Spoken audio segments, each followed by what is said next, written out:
2019 में पाकिस्तान ने पुलवामा में अटैक किया था तो भारत ने बालाकोट में घुसकर उसका करारा जवाब दिया था।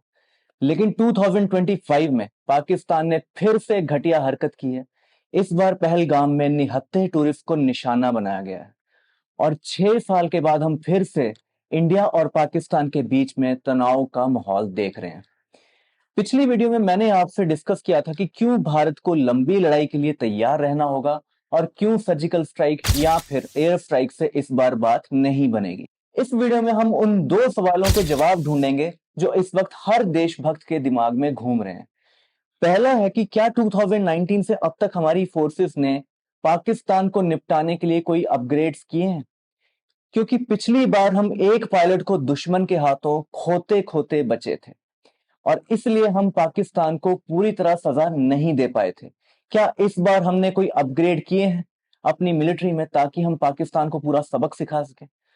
दूसरा, एक ऑब्वियस क्वेश्चन जो अभी हर किसी के दिमाग में जरूर चल रहा होगा, वो है कि अगर हम प्रेजेंट सिचुएशन पर नजर डालें तो कुछ क्लियरली समझ नहीं आ रहा कि इंडिया पाकिस्तान पे कोई ऑपरेशन प्लान कर भी रहा है या नहीं, और अगर कर भी रहा है तो इंडियन फोर्सेस इतना टाइम क्यों ले रही हैं।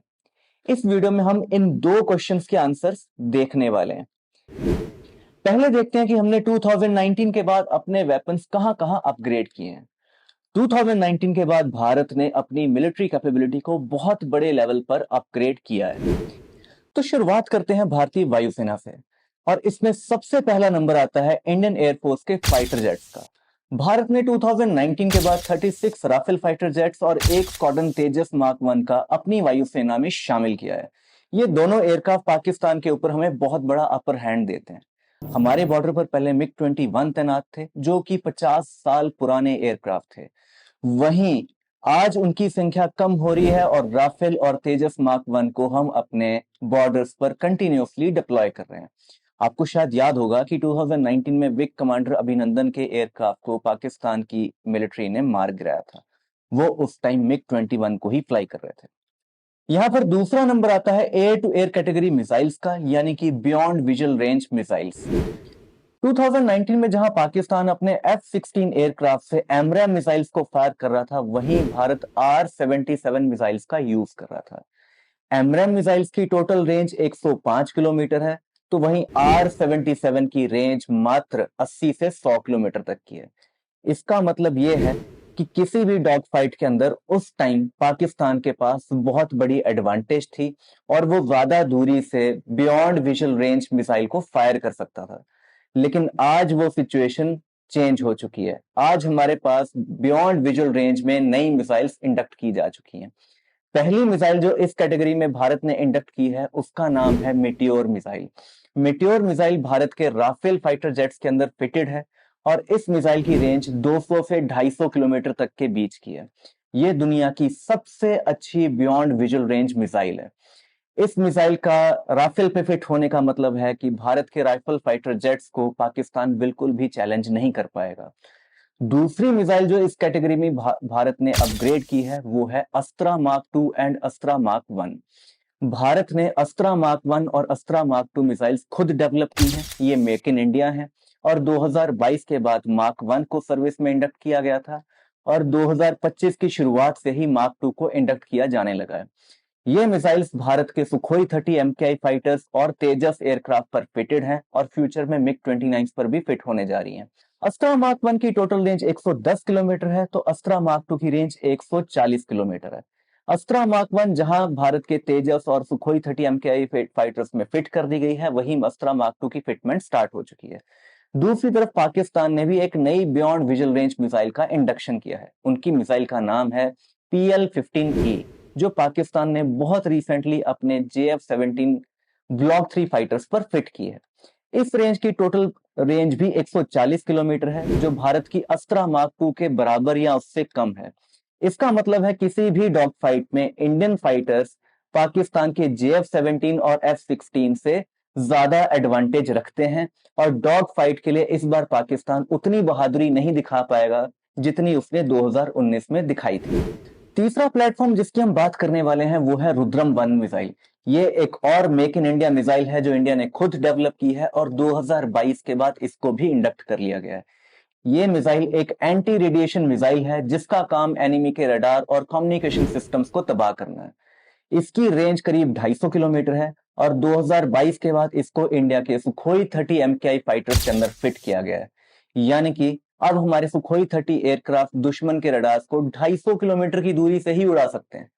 दुश्मन के रडार्स उड़ाने का मतलब है दुश्मन की आंखें फोड़ देना, जिससे कि वो हमारे एयरक्राफ्ट की मूवमेंट को ट्रैक ही नहीं कर पाएगा। अब हम चलते हैं अपनी थल सेना की तरफ, यानी कि अपनी इंडियन आर्मी की तरफ, जो कि इस लड़ाई का सबसे अहम हिस्सा रहने वाली है। इंडियन आर्मी की अगर हम बात करते हैं तो इंडियन आर्मी ने बहुत सारे प्लेटफॉर्म अपग्रेड किए हैं, जैसे कि K9 Vajra howitzers, Zorawar light tanks और पिनाका रॉकेट सिस्टम्स को अपग्रेड किया गया है। इसके अलावा भारतीय थल सेना ने इंसास राइफल्स को AK-203 के साथ चेंज कर दिया है। यानी कि हमारी आर्मी अब पहले से कहीं बेटर इक्विप्ड है किसी भी लड़ाई के लिए। अब हम चलते हैं भारतीय नौसेना की तरफ। इंडियन नेवी को जब लास्ट टाइम यूज किया गया था तो उस टाइम दुनिया में एक नए देश ने जन्म लिया था जिसका नाम था बांग्लादेश।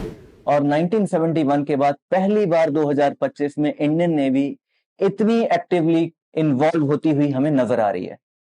पहले नंबर पर हम बात करते हैं इंडियन नेवी के प्लेटफॉर्म INS विक्रांत की। INS विक्रांत इंडिया का पहला इंडिजिनस एयरक्राफ्ट कैरियर है जिसको 2022 में कमीशन किया जा चुका है। अभी भारत के पास एक नहीं 2 एयरक्राफ्ट कैरियर हैं। इसके पहले जितने भी एयरक्राफ्ट कैरियर भारत ने इंडक्ट किए हैं वो सब सेकंड हैंड थे। INS विक्रांत पहला एयरक्राफ्ट कैरियर है जो बिल्कुल न्यू है और ये make in India aircraft carrier है, यानी कि हमें स्पेस के लिए कहीं फॉरेन के साथ कोलैबोरेट करने की कोई जरूरत नहीं है। INS विक्रांत से MiG-29 के नेवल फाइटर्स को ऑपरेट किया जाता है और ये एयरक्राफ्ट अस्त्रा मार्क 1 और एंटी शिप मिसाइल्स और ग्राउंड स्ट्राइक मिसाइल्स के साथ लैस हैं। समुंदर के अंदर से ही ये फाइटर्स पाकिस्तान की सीमा में इजीली घुसकर ऑपरेशंस कंडक्ट कर सकते हैं। दूसरे नंबर पर इंडियन नेवी का प्लेटफॉर्म है Boeing Poseidon PATI aircraft. PATI Poseidon anti submarine aircraft Indian navy के सबमरीन हंटर्स के नाम से जाने जाते हैं। 2019 के बाद इंडियन नेवी ने इसका एक और स्क्वाड्रन इंडक्ट कर लिया है और ये एयरक्राफ्ट दुश्मन की इंटेलिजेंस गैदरिंग का सबसे बड़ा सोर्स है। पास्ट में चाइनीज स्टैंड ऑफ और पाकिस्तानी स्टैंड ऑफ के बीच में एनिमी ट्रूप्स की लाइव स्ट्रीमिंग करने के लिए PATI एयरक्राफ्ट का काफी यूज किया जा चुका है और इस बार भी कॉन्फ्लिक्ट में ये बहुत एक्टिव रोल निभाने वाले हैं। अब हम चलते हैं भारतीय नौसेना के सबमरीन प्लेटफॉर्म के ऊपर। 2019 के बाद भारत ने अपनी सबमरीन्स में काफी इजाफा किया है। सबसे पहली सबमरीन इसके अंदर आती है INS अरिघात, जो कि एक न्यूक्लियर सबमरीन है और ये न्यूक्लियर सबमरीन के अंदर भारत की K-15 मिसाइल्स फिटेड हैं जिनकी टोटल रेंज 700 किलोमीटर है और वो न्यूक्लियर वॉरहेड को ले जाने में सक्षम है। इसके अलावा भारत ने 3 नई Kalvari class attack submarines, 4 destroyer ships और 2 फ्रिगेट्स को अपने बेड़े में शामिल किया है। ये सभी ships Barak 8 surface to air missiles और ब्रह्मोस सुपरसोनिक क्रूज मिसाइल के साथ लैस हैं और ये सारे वेपन्स पाकिस्तान की नेवी और एयरफोर्स दोनों के लिए एक नाइटमेयर है। तो ये हुई बात भारत के मिलिट्री अपग्रेड्स की और आप सोच रहे होंगे कि इतनी तैयारी के बाद भी एक्शन क्यों नहीं हो रहा। लेकिन किसी भी लड़ाई की आउटकम सिर्फ वेपन्स डिसाइड नहीं करते। अब हम बात करने वाले हैं उन फैक्टर्स की जो किसी भी लड़ाई की आउटकम को बहुत ज्यादा इन्फ्लुएंस करते हैं और वो फैक्टर्स हैं ग्लोबल सपोर्ट, डिप्लोमेसी और इंटरनल यूनिटी। यूक्रेन रशिया से इतनी लंबी वॉर इसलिए लड़ पाया क्योंकि उसके पास ग्लोबल सपोर्ट और ग्लोबल फंडिंग की कोई कमी नहीं थी और इसके साथ ही रशिया भी इस वॉर को इसलिए लंबा खींच पाया क्योंकि भारत जैसा देश रशिया के साथ कंटिन्यूसली खड़ा था और ग्लोबल प्रेशर होने के बावजूद भारत ने रशिया के साथ अपना ट्रेड बंद नहीं किया। अब इन्हीं फैक्टर्स की बात करते हैं हम पाकिस्तान और इंडिया के कॉन्टेक्स्ट में। तो स्टार्ट करते हैं भारत की डिप्लोमेटिक एडवांटेजेस के साथ। 2019 के बाद भारत ने ग्लोबल स्टेज पर अपनी डिप्लोमेटिक पोजीशनिंग काफी मजबूत की है। सबसे पहले 2020 की वेस्टर्न डिप्लोमेसी ने भारत को वर्ल्ड लीडर का दर्जा दिलवा दिया है। अब ग्लोबल साउथ के देश हर फोरम में भारत के साथ नजर आते हैं। ये भारत को किसी भी फोरम में एक मजबूत आवाज बनाता है। दूसरा है 2023 की G20 प्रेसिडेंसी के बाद भारत की डिप्लोमेटिक रीच अब दुनिया के सामने निखर कर सामने आई है। इस होस्टिंग के बाद से इंडिया की काउंटिंग ग्लोबल पावर्स में होने लगी है। तीसरा है हमारे प्राइम मिनिस्टर की इमेज अब सिर्फ एक प्राइम मिनिस्टर की नहीं रही बल्कि एक ग्लोबल स्टेटमेंट की बन चुकी है, जिनको दुनिया के टोटल 22 देश अपने अपने हाईएस्ट सिविलियन अवार्ड के साथ डेकोरेट कर चुके हैं। ऐसा लीडर दुनिया में और कोई ना था ना अभी तक कोई हुआ है जिसको इतने अवार्ड दिए जा चुके हैं। आज UAE, Saudi Arabia, Qatar, Bahrain, Afghanistan जैसे मुस्लिम मेजॉरिटी देश इंडिया के साथ क्लोज अलाइज बन चुके हैं। ये वही देश हैं जिन्होंने हिस्टोरिकली पाकिस्तान को सपोर्ट किया था, लेकिन आज भारत के साथ आकर खड़े हो चुके हैं। इन देशों ने इंक्लूडिंग तालिबान ने पहलगाम अटैक के लिए इंडिया को प्रॉपरली सपोर्ट किया है और टेररिज्म के खिलाफ अपनी आवाज बुलंद करके उठाई है। चौथा है, अगर हम कश्मीरियों की बात करें तो ये पहली बार हुआ है कि कश्मीर के लोगों ने सड़कों पर उतरकर किसी टेररिस्ट घटना के खिलाफ कैंडल मार्च किया हो या फिर प्रोटेस्ट किए हो। जहां कभी भारत के तिरंगे को जलाने वाले मिलते थे, वहां आज लोग हाथ में कैंडल्स लेकर टेररिज्म के खिलाफ खड़े हुए नजर आ रहे हैं। ये सबूत देता है कि कश्मीर में जमीन पर तब्दीली आनी शुरू हो चुकी है और धीरे धीरे पाकिस्तान का सपोर्ट खत्म होना शुरू हो गया है। वैसे कुछ लोग अभी भी पाकिस्तान को कश्मीर में सपोर्ट करते हैं, लेकिन उनकी पॉपुलेशन अब वहां मेजॉरिटी में नहीं है। अब हम बात करते हैं पाकिस्तान की। पाकिस्तान के पास कोई भी डिप्लोमेटिक अचीवमेंट नहीं है, लेकिन पाकिस्तान के अंदरूनी हालात को समझना बहुत जरूरी है। पाकिस्तान के 3 बड़े सूबे बलूचिस्तान, खैबर पख्तूनख्वा और सिंध इस वक्त एक साथ भड़के हुए हैं और वहां सेपरेटिज्म की आग लगी हुई है। बलूचिस्तान में पाकिस्तानी आर्मी के ऊपर हमले अब रोज की बात हो चुकी है। कभी ट्रेन हाईजैक, कभी बेस के ऊपर हमला और कभी बस में ट्रैवल कर रहे जवानों को गोली मार के उड़ा देना, ये सब वहां पे आम हो चुका है। पिछले कुछ महीनों में बलोच आर्मी की ताकत काफी बढ़ चुकी है और उनका इंटेलिजेंस नेटवर्क अब पाकिस्तान आर्मी की कमजोरी को पकड़ चुका है। खैबर पख्तूनख्वा में टीटीपी और आर्मी के बीच सीधी लड़ाई चल रही है। ये वो इलाका है जहां पहले पाकिस्तान तालिबान को पालता था और अब वही तालिबान पाकिस्तान को मार रही है। इधर सिंध में जहां ज्यादातर हिंदू और शिया मुस्लिम रहते हैं, वहां भी पाकिस्तान से आजादी की आवाजें लगातार उठनी शुरू हो चुकी हैं और बार बार वहां पे प्रोटेस्ट देखे जा रहे हैं। मतलब पाकिस्तान के तीनों सूबे, तीनों डायरेक्शन, पश्चिम, उत्तर और दक्षिण, तीनों एक साथ जल रहे हैं। ऊपर से आईएमएफ के आगे पाकिस्तान की गिड़गिड़ाहट जारी है। सऊदी और यूएई अब भाई नहीं, लोन ऑफिसर बन चुके हैं पाकिस्तान के लिए। राजनीतिक इंस्टेबिलिटी की वजह से देश में कोई क्लियर लीडरशिप नहीं है। एक तरफ शाहबाज शरीफ की कमजोर सरकार है, तो दूसरी तरफ इमरान खान का पॉपुलर चेहरा जो जेल के पीछे है। और इन सब का असली बॉस पाकिस्तानी आर्मी अब खुद फ्रैक्चर्ड और कंफ्यूज हो चुके हैं। पाकिस्तान आज वो जमीन बन चुका है जिसके ऊपर बारूद है तो नीचे दरारें। ऐसे मुल्क के लिए इंडिया जैसा स्ट्रॉन्ग, यूनाइटेड और ग्लोबली रिस्पेक्टेड कंट्री किसी नाइटमेयर से कम नहीं है। इंडिया पाकिस्तान की मिलिट्री और डिप्लोमेटिक सिचुएशन हम समझ चुके हैं। अब यहाँ बारी आती है वीडियो के लास्ट और सबसे इंपॉर्टेंट क्वेश्चन की कि पाकिस्तान पे कोई मिलिट्री ऑपरेशन होने भी वाला है या नहीं, या फिर बस हम डिप्लोमेटिकली ही पाकिस्तान को आइसोलेट करते रहेंगे।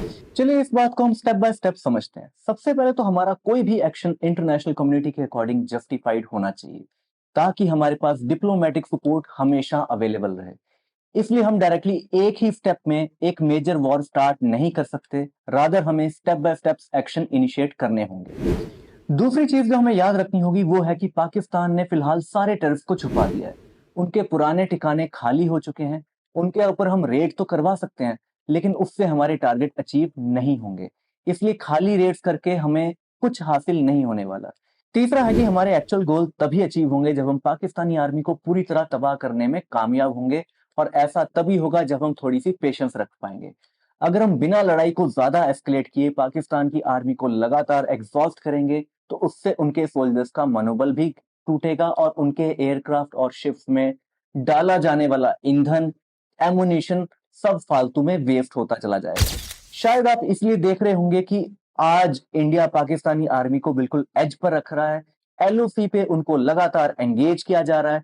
अपने नेवल शिप्स को पाकिस्तान की सीमा पर भेजकर ड्रिल्स करवाए जा रहे हैं और पाकिस्तान की एयरफोर्स को बार बार स्क्रैम्बल करवाया जा रहा है। ये सारे कदम पाकिस्तानी मिलिट्री को continuously high level of alertness पर रखने का काम कर रहे हैं, जिससे उनका एमुनेशन और ईंधन दोनों फालतू में वेस्ट हो रहे हैं और उनके सोल्जर्स का मनोबल धीरे धीरे टूटता जाएगा। उनके सोल्जर्स धीरे धीरे एग्जॉस्ट भी हो रहे हैं। भिखारी पाकिस्तान के पास ना तो एक्स्ट्रा एमुनिशन है और ना ही स्पेयर पार्ट्स खरीदने के पैसे। इसके अलावा पाकिस्तानी आर्मी जिस पे बार बार बलूचिस्तान आर्मी और टीटीपी अटैक कर रहे हैं, उस मिलिट्री का पहले से ही मोराल काफी टूटा हुआ है, थोड़े दिन की अलर्टनेस के बाद इनका मनोबल पूरी तरह टूटने लगेगा और तब इंडिया को ज्यादा सक्सेस मिलेगा, अगर तब इंडिया कोई भी ऑपरेशन प्लान करता है। आपने ऑलरेडी न्यूज पढ़ी होगी कि पाकिस्तान अपनी बहुत सारी पोस्ट को एलओसी या इंटरनेशनल बॉर्डर पर खाली कर चुका है। ये इस बात की निशानी है कि भारत ने इनका मनोबल तोड़ना शुरू कर दिया है। हो सकता है कि आप सोच रहे होंगे फिर तो सही टाइम है, हमें हमला कर देना चाहिए। इसमें मैं कहूंगा कि थोड़ा सा पाकिस्तान को थकने का और इंतजार हमें करना चाहिए। जब इनके जवानों का जज्बा हमले से पहले ही टूट रहा है, इनके राशन, एमुनेशन और डीजल को लड़ाई होने से पहले ही हम खत्म करवा रहे हैं, तो उसमें हमें ज्यादा फायदा होगा अगर हम थोड़ी सी वेट और करेंगे। वैसे ऐसा भी हो सकता है कि पाकिस्तान तंग आकर या हार थक के इंडिया पे खुद ही आक्रमण कर दे। अपने रिसोर्सेज खत्म होने से पहले वो खुद ही इंडिया पे अटैक करने का सोच ले। लेकिन हमारी फोर्सेस उसके लिए भी रेडी हैं। ऐसे में इनको करारा जवाब तो मिलेगा ही। इसके अलावा पाकिस्तान को इंटरनेशनल सपोर्ट मिलना बिल्कुल ही बंद हो जाएगा। और लास्ट में जहां तक बात है पाकिस्तान के न्यूक्लियर वेपन्स की, तो देखिए न्यूक्लियर वेपन्स तब यूज किए जा सकते हैं जब उसके लिए कोई बड़ा कारण मिले। फॉर एग्जाम्पल, अगर इंडिया एक ही रात में पाकिस्तान पे बड़ा हमला कर दे कि चलो एक ही रात में हम कहानी खत्म कर देते हैं, तो हो सकता है कि पाकिस्तान ऐसा कदम उठाने की सोचे। लेकिन अगर उनको कारण नहीं मिलेगा, अगर हम वॉर को बहुत ज्यादा एस्केलेट नहीं करेंगे, तो वो न्यूक्लियर वेपन्स को यूज करने का ऑप्शन या इवन ब्लैकमेलिंग भी नहीं कर पाएंगे। इसलिए इंडिया एक ही स्टेप में ये वॉर कभी भी नहीं लड़ेगा। स्टेप बाय स्टेप, धीरे धीरे इनको तोड़ के, बिना कोई मेजर एस्केलेशन किए, पाकिस्तान को बिना न्यूक्लियर ब्लैकमेलिंग का मौका दिए हम ये वॉर को कंटिन्यू करेंगे। इसलिए कहा जाता है कि वॉर हमेशा दिमाग से लड़ी जाती है, जज्बातों से नहीं। आपको क्या लगता है, क्या इंडिया को जल्दबाजी में पाकिस्तान पे हमला कर देना चाहिए या थोड़ी प्लानिंग के साथ धीरे धीरे पाकिस्तान को चोक करना चाहिए? आप कमेंट सेक्शन में अपनी राय जरूर बताएं। जय हिंद।